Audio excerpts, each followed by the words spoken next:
At a hearing on the U.S. relationship with India, U.S. lawmakers criticized India for being one of 35 countries that abstained from a UN vote condemning Russia's invasion. The red light has gone up in Washington after India abstained for the third time on a UN Security Council vote demanding an immediate Russian withdrawal from Ukraine. Under the CAATSA Act, the Biden administration is considering whether to impose or waive sanctions on India for its purchase of Russia's S-400 Triumf missile defense system. Ted Cruz, a top Republican senator, has told the Biden administration that sanctioning India for purchasing S-400 missiles from Russia under the punitive, countering America's adversaries through Sanctions Act would be extremely foolish. According to him, the bilateral relationship between India and the United States has deteriorated during the Biden administration. India is not the only country that voted against condemning Russia. The United Arab Emirates also voted against it. The UAE is a close ally of the US, and it was a key player in the Abraham Accords, which fundamentally transformed the entire Middle East and brought Israelis and Arabs together under American leadership. CAATSA is in U.S. law. The American government can impose sanctions on any country that has significant transactions with Iran, North Korea, or Russia under this federal law. The law imposes economic and financial sanctions on any country that transacts in arms with Russia. Since August of 2017, the law has been in effect.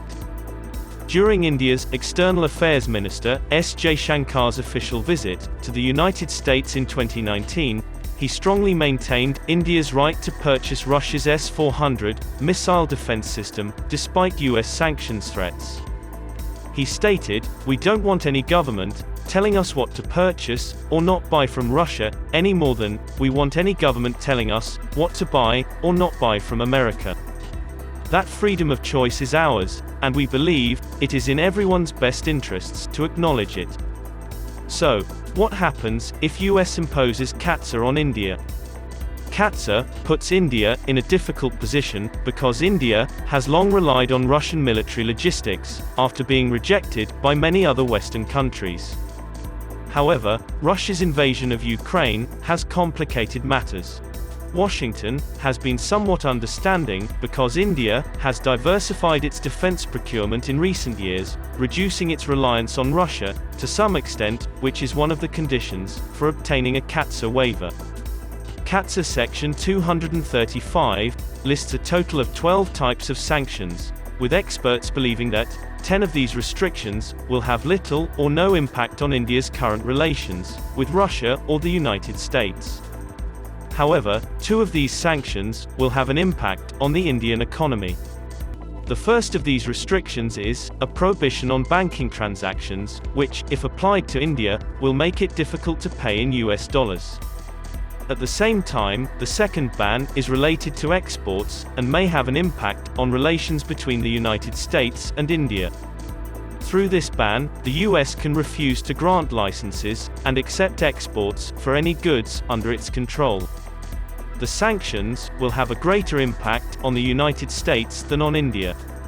If the US decides to impose CAATSA on India, it will demonstrate that the US views Russia as its primary strategic threat rather than China, and that imposing secondary sanctions on India will reverse bilateral ties by at least 2 decades.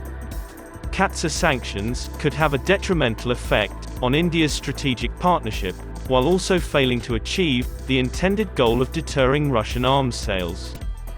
Washington must recognize that adhering to CAATSA in an interdependent world is counterproductive and diverts attention away from the main focus of countering China's main threat. Sanctions imposed by the US on India will complicate US foreign policy in South Asia. At a time when China is becoming more aggressive, and relations between the US and Pakistan are deteriorating, the US does not want to lose its only strategic ally in South Asia that it knows can counter China. The sanctions have pushed the targeted countries closer to China. China and Iran have signed a 25-year agreement. It's a $400 billion deal. It has the potential to be a game changer. Russia is moving forward with China, despite the fact that the Chinese Belt and Road Initiative is undermining Russia's dream of Eurasia, and many other points of contention between the two countries. CAATSA can cause cracks in the Quad. Therefore, before imposing sanctions on its members, the US administration would have to declare the Quad is dysfunctional. Both Defense Secretary Jim Mattis and Secretary of State Rex Tillerson predicted in 2017 that the implementation of CAATSA sanctions would fail to achieve the intended goal of discouraging Russian arms sales. This has been proved right in the cases of China and Turkey. The same thing will happen if the United States imposes CAATSA on India.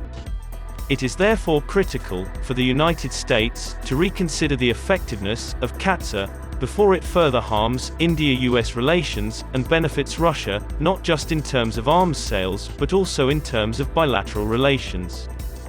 There are certain risks associated with India's neutrality, but they pale in comparison to the hazards associated with taking sides. India has no reason to be thankful to Western powers who have never shown support for India in its fight against China and Pakistan. Furthermore, India is fending for itself in the evacuation of its nationals from Ukraine, while European nations either look the other way or create obstacles. As a result, India is a staunch supporter of peace and the avoidance of war. India is correct in refusing to take sides.